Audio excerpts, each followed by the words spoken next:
Hello, greetings from India. Today we are going to talk about how COVID-19 affected India. In India, the first lockdown was imposed in March 2020, on 25th March to be exact. So it is almost a year since we have been living with the pandemic. And this 1 year has left its mark mostly in a negative way, but there have been some sparks of brightness through the darkness as well. Most of India, as globally we have seen,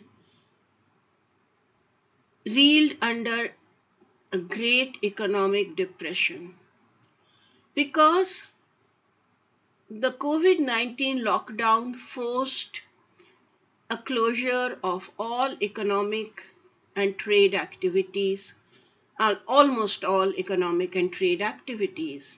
In India, trains, buses, all public transport, including the underground subway, metro trains, were stopped.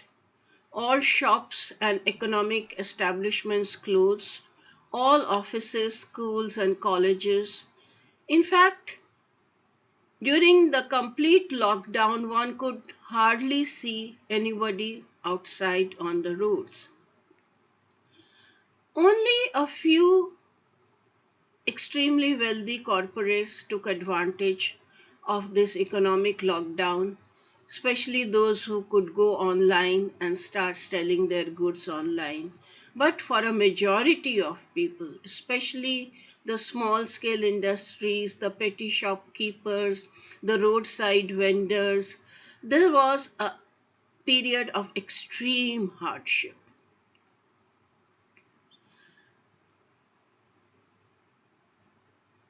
The democracy showed up its internal contradictions and inequalities.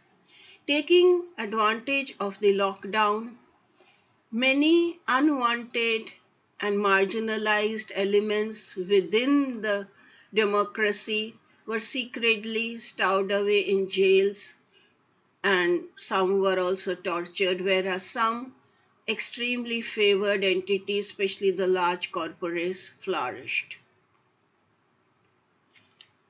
अरे बाप रे मैं aftermath में sorry.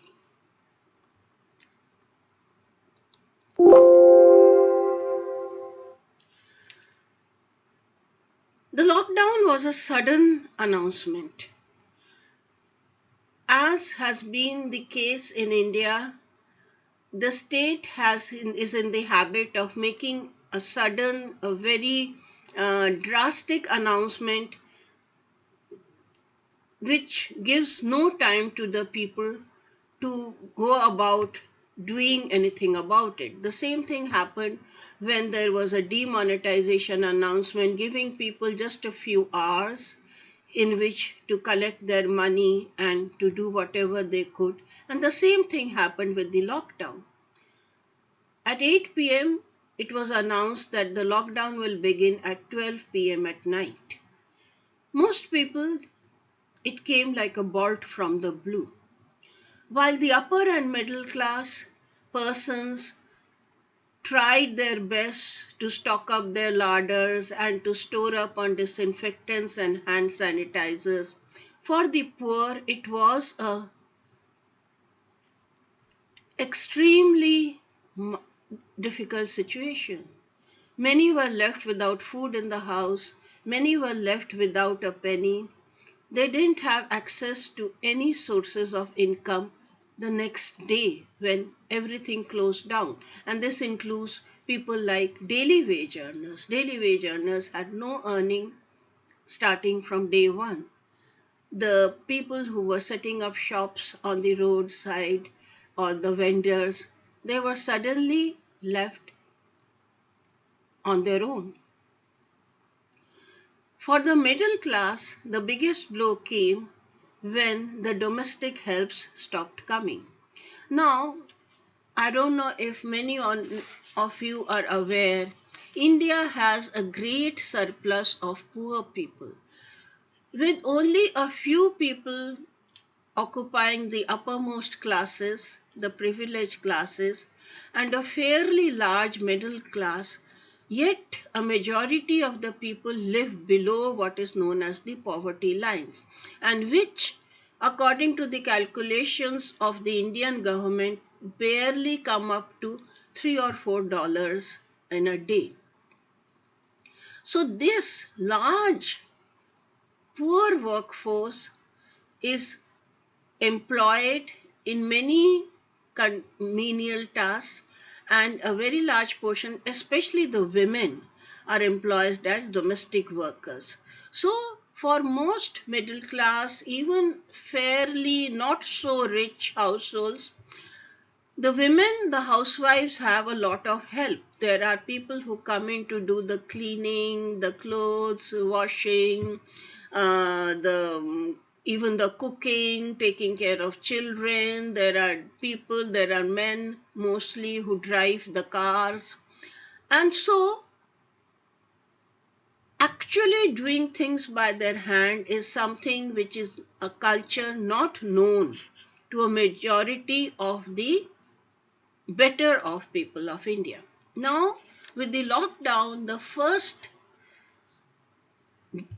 shock, I would say a shock, that people got was for many of them, for the first time in their lives, they were having to do things with their own hands. Something which they had never learnt, which they were not used to. There are women or even men who could not make a cup of tea, who did not know how to clean up their own houses, who could not drive their own cars. And this led to a great deal of discomfort, a great deal of getting used to a situation for which they were not prepared. People were caught unawares. I was told by many of my friends, well, I sit around till the dirt becomes so much that I can't help but have to get up and start cleaning. Clothes got piled up. People, I mean, of course, the drivers were not needed because nobody was going out. But household work became a very important factor which intervened in the complacency of the domestic life. When offices were also closed, so men and women, all the office goers, were now working from home. The children had nowhere to go. They were also shut up in their houses. So suddenly we find a situation where all family members start seeing much more of each other every day. For some, and to some extent, this was a boon. For the first time, people were sharing their meals after many days, and not just on weekends but on weekdays as well. Parents were seeing a lot more of the children were seeing a lot more of the parents.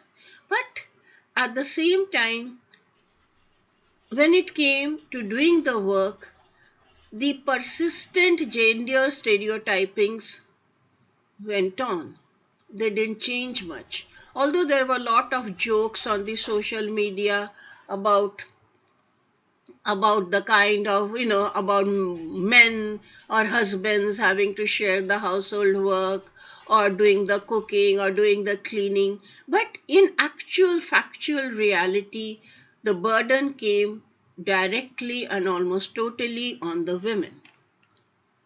The women especially bore the brunt of not only being cooped up at home, but having to deal with all kinds of issues.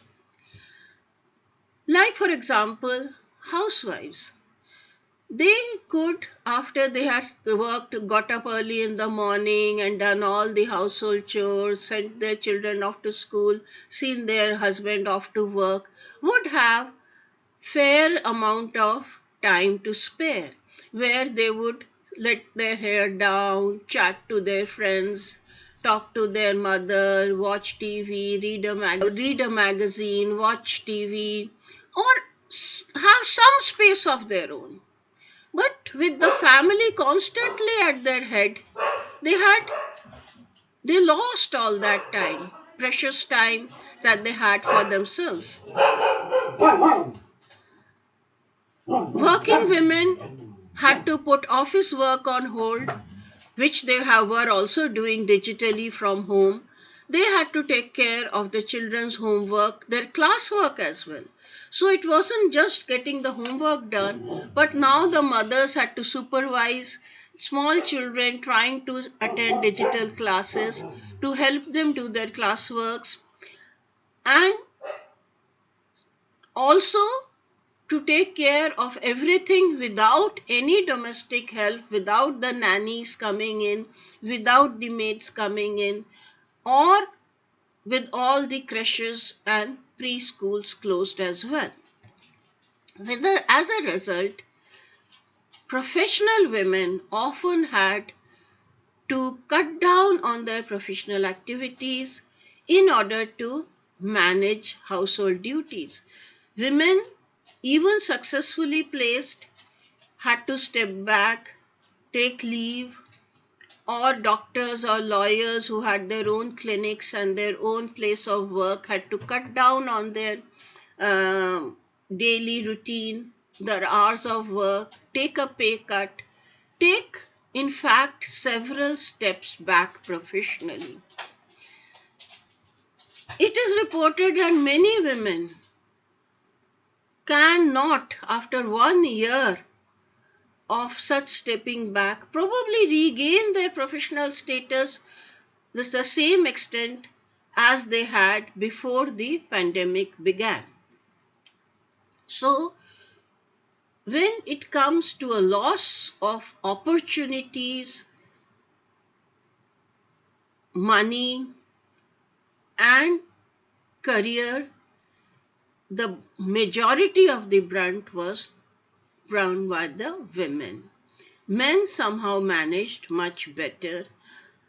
But of course, we also have to consider the situation that many men and women lost their livelihoods or even their jobs completely. As globally reported, millions of children suffered a setback in their education. The situation was even worse in India because in India, as of now, very large number of children are first generation learners. Illiteracy and lack of education is endemic in India. Except for some privileged classes, men and especially women. Even in the present generation, it is rare to find many mothers who are well educated or educated enough to have taken care of their children's online education, to be able to handle computers, to be able to set up classes. In other words, with the loss of in-person classes, a very large number of children were left without any avenues to doing any educational activity at all, especially the very small children, children who were not yet mature enough to do this on their own, who had to depend on parents or on relatives.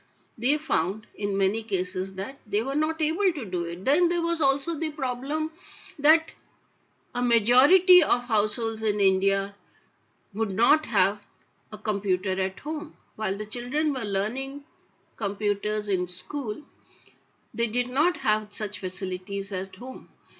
Even if they could get access to one, they would know how to use it. The parents would not know how to use it. Then they would not have internet access. They would not even, in among many slum dwellers and in a large part of rural India, have continuous electricity supply, have a continuous internet connections. So this transition to digital learning meant that almost 80% of students in India had to drop out. They had no access to education. They have not had access to education for 1 year. Now, when and as schools begin, many of them would probably never get back. I know personally of cases where, with a lot of difficulty, mothers had enrolled their daughters into school, with resistance even from their husbands and their families. But mothers wanted that their girl children should have a better future than they have, being illiterate, domestic workers, or whatever else they were doing. But with this disruption in education, many of these girls would not be able to get back to school again, because the parents, especially the mothers who themselves have suffered an economic setback because they lost their jobs, they lost their mode of earning, will not have enough money to put them back into school. Most people took their children out of school because they did not want to pay the fees when the children were not learning anything. But to put them back in school, they would have to again pay a deposit or get them enrolled again. And a lot of work needs to be done, a lot of money is required, resources are required, which those poor parents who are themselves fallen off below even the subsistence line will not be able to do. There has been newspaper reports that there have been a very large number of underage girls getting married during the pandemic period. This was mostly because desperate parents had, firstly, one less mouth to feed. Secondly, there was a great danger of girls not getting educated, not being able to go out, not being able to do anything, being sexually violated at home or outside, being raped or even trafficked. Desperate parents and fathers would have taken the option of trafficking their own children or those of others.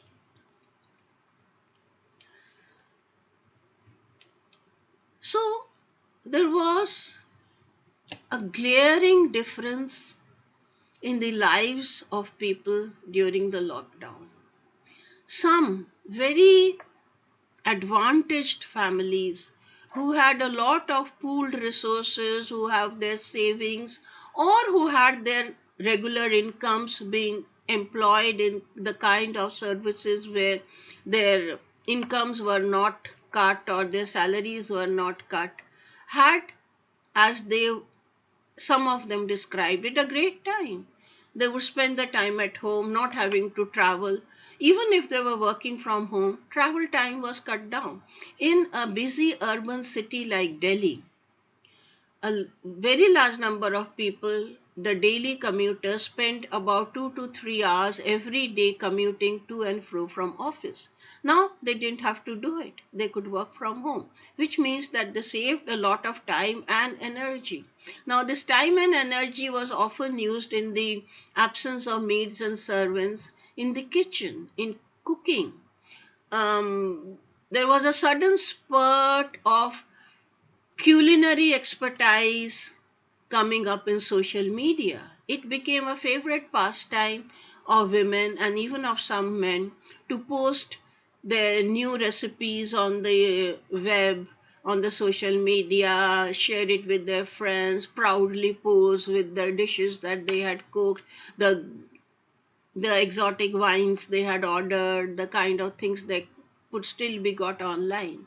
But this, in a country like India, represents probably 0.2 to 0.5% of the population. A very large majority were just wondering where to get their next meal from, if at all they could get a next meal. Some domestic workers, for example, were out of charity paid small stipends by their employers. but most informal sector workers. Whereas the formal sector workers, like those who had regular employment in factories or offices, or especially those who have what we call as a government job, they had their regular income coming in. But those in the informal sectors had nothing. If one did not go out to work as a carpenter or as a plumber or as a daily wage worker, one had no income at all. Then what were they supposed to do? Even where the employers tried to give some money to their employees, even when their establishments like restaurants and shops closed down, soon find that it was getting very difficult even for them, because their sources of income was also gone. If the shop was closed or the restaurant was closed, the restaurant owner or the shop owner could not continue to pay his employees while he or she was not getting any income themselves. So these support systems started drying out over 2 or 3 months.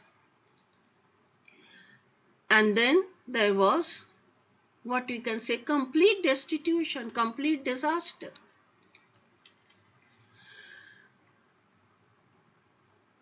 Even the rich and the upper middle class soon started to feel the pinch. The stock markets crashed. Even medium to large businesses faced extreme setbacks. People lost money on their mutual funds. People lost money on their investments. People, there was overall an economic despondency. There was an economic backslide. The GDP went down. Everything was just not happening the way people would have wished it to happen. And as the economy went down, the accumulated burden of this downslide came back most critically on the lowest level worker, because that worker was already being paid the least. That worker already had no support systems, no insurance, no medical insurance, no provident fund, no savings. So they were in a very desperate situation. Then most of these lowest level workers, or the what we call as the fringe workers or the informal level workers, were also those who had migrated to the big cities like Bombay or Delhi from the rural areas or small towns. These people were living on rent in shanty towns and slums and in the marginal parts of the big cities. As soon as their incomes became nil, they were unable to pay their rents, and their landlords, after 2 or 3 months of non-payment of rent, pushed them out on the streets. Where were they to go? There was no public transport. This was happening, say, in the month of May and June. When the lockdown had begun on 25th of March, by the months of May and June, one started seeing huge numbers of men, women, and children carrying their small belongings on their head, fathers carrying children on their shoulders, mothers carrying babies in their arms, pregnant women, small children, 3 to 4 years old, 5-year-olds, 7-year-olds, holding their parents' hands and walking in the scorching heat. These people had lost their jobs and income. These people had lost their roofs over their heads. These people had no means of transport. They had no buses, no trains, no bullock carts even. There was nothing. So they took the hard way out, most of them decided they would walk back to their homes in the hope that when they went to whatever place they called home, they would at least get a meal, they would at least get a roof over their heads, they would somehow survive. It was this hope that made these people come walking out on the roads. There were huge visuals of these in the media, on the social media, in the television, in newspapers. And then suddenly, the big cities, the middle and the upper middle class, the people who still had roofs over their head, who had a plate of food on their tables, suddenly woke up to find that there were others who did not have such privileges.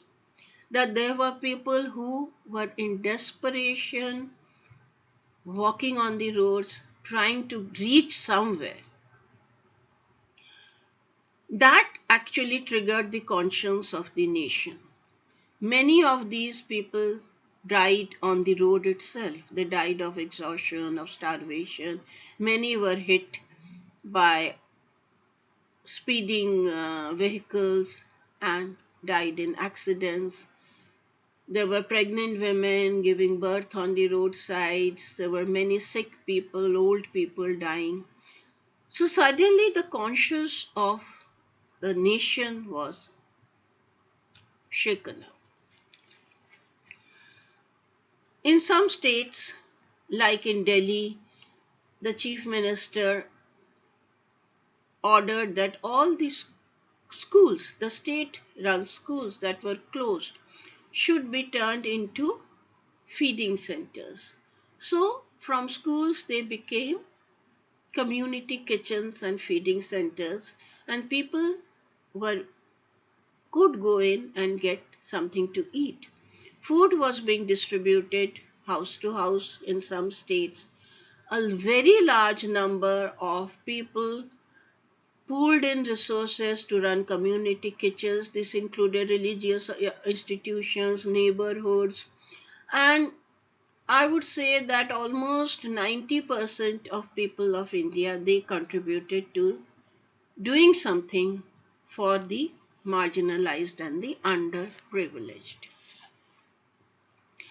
But even those who managed to reach home somehow, getting food on the way, somehow getting some help, some support, somebody giving them a lift, found that they were not welcome. The small towns and rural areas from where they came didn't want them because they were scared. They were scared that these people coming in from the big cities were bringing the virus with them. So there was another bout of suffering when these returning migrants had to spend days, sometimes months, on the outskirts of their own homes, trying to get back to where they belonged. And again, of course, there was the problem of extreme poverty and lack of resources. There were 68 days of complete lockdown. Of course, there were a lot of positive dimensions of this complete lockdown. Suddenly, people found that the pollution in the cities cleared up, that the skies became blue, that the nights became starry, that people from places near the Himalayan ranges could suddenly see the mountain peaks from their houses. The birds started chirping, the trees became green, nature thrived. So that was what happened. And it left a lot of people thinking and also reflecting on how human beings have negatively affected their environment. As soon as the human beings were locked up in their house and not doing anything much, nature regained much of its splendor. Then the unlocking process began in phases as was known as Unlock 1, Unlock 2, Unlock 3, and up to now we have reached Unlock 5, which meant that very essential services were the first to be opened. In Delhi, for example, and action for which he came under a lot of flack, the chief minister opened the liquor shops in the first phase itself, which found a long line of people queuing up to get their bottles of wine and whatever they wanted to. The rationale was, or the logic was, that the liquor shops were providing the greatest amount of revenue to by now a cash starved state. But gradually things started opening up. And as of now, in April 2021, life has become almost normal except that we are now entered into the second phase of the COVID pandemic spiking. As I'm speaking to you today, the newspaper headlines carry that more than 90,000 COVID cases have been reported in a single day.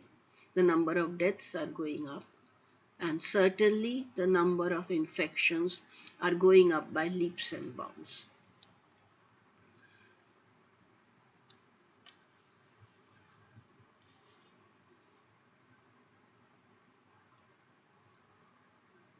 India overall had fared better than many first world countries like the European countries of Italy, Spain, and France, like England, like the USA, like Brazil, which fared very, very badly.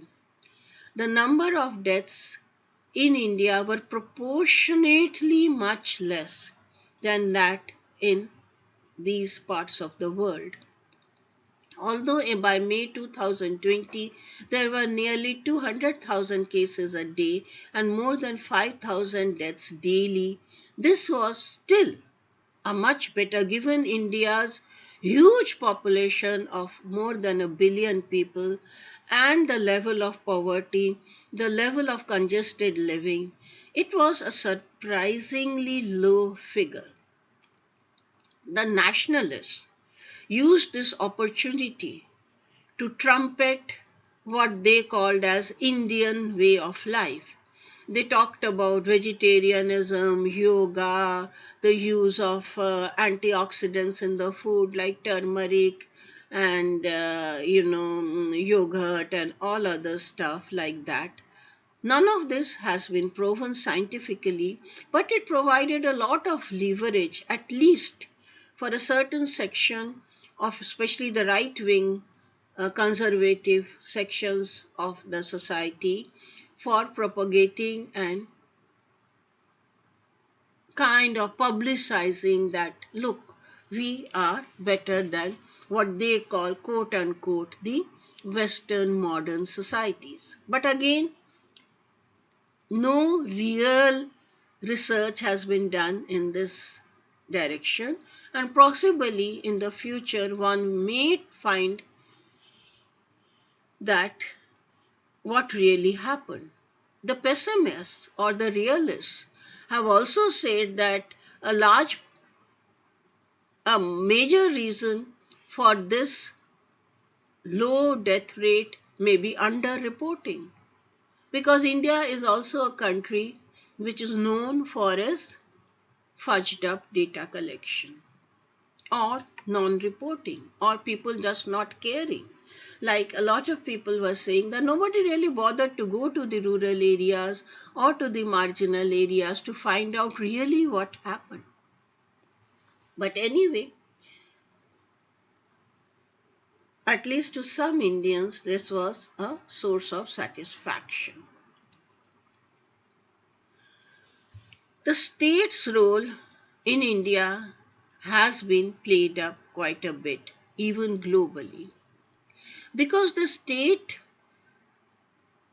took a major decision to lock down completely even as early as when there were just a few hundred cases, or maybe even a less than 100 cases, it did serve to control the infection and control the death rate.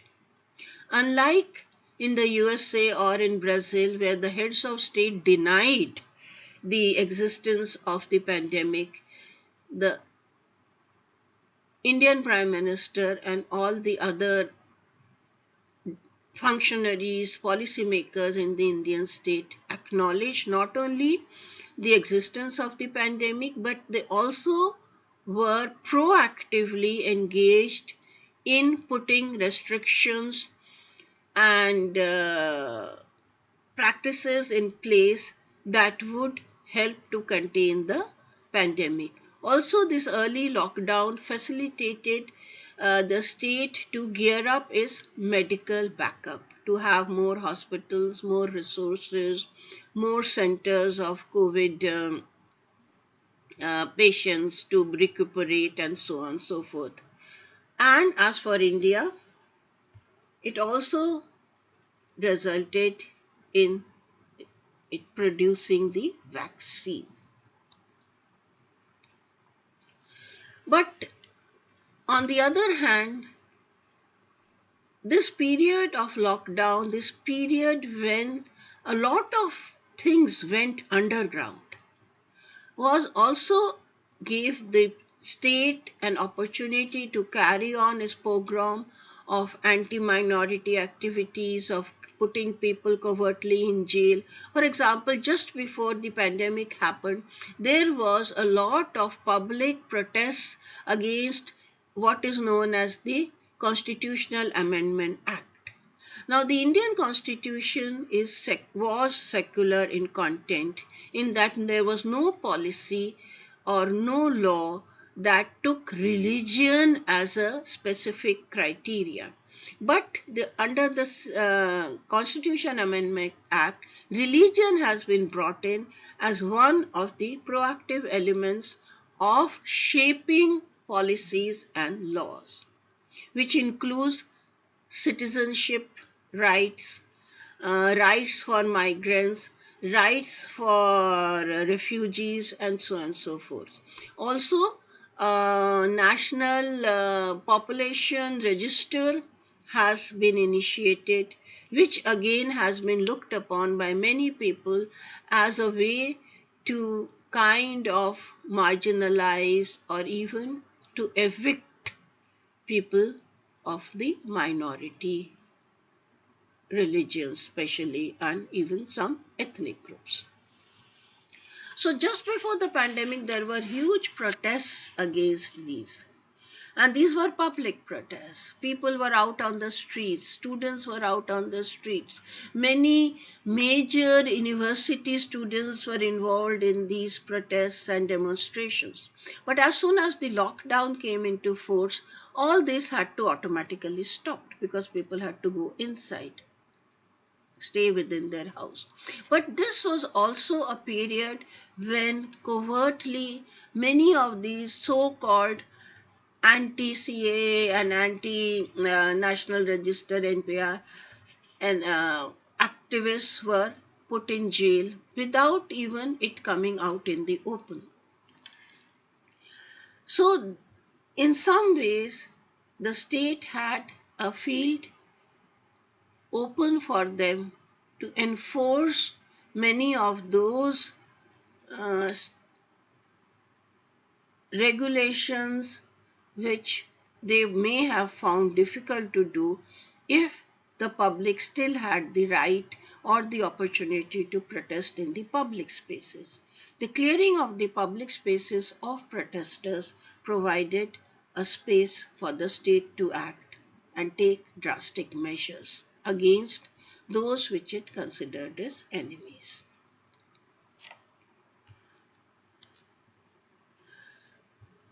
On the positive side, by January 2021, the COVID vaccine was in place. India played a lead role when it at least two or three centers, because India already had a huge infrastructure in place for the pharmaceutical industry, a very thriving pharmaceutical industry, as well as a vaccine producing resources.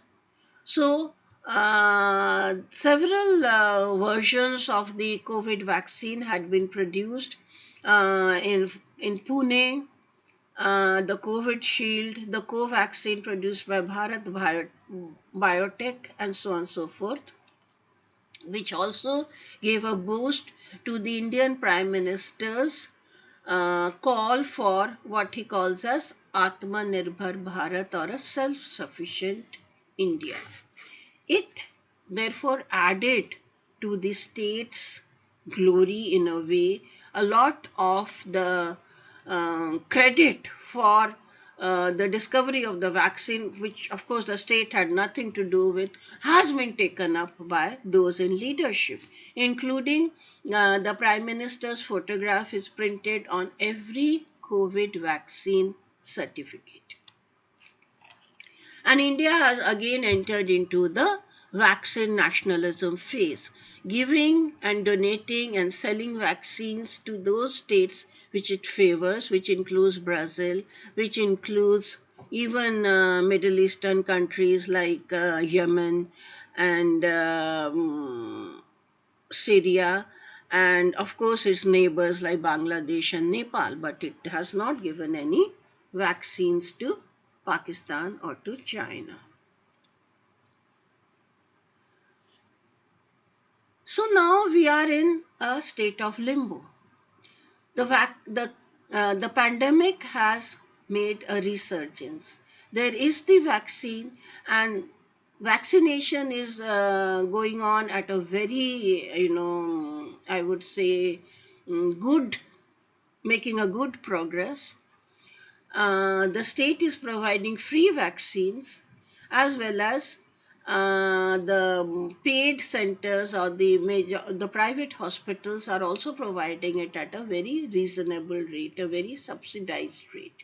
So in that way, we can say that the Indian population is favorably placed as far as vaccination is concerned. But again, there are the usual internal stratifications.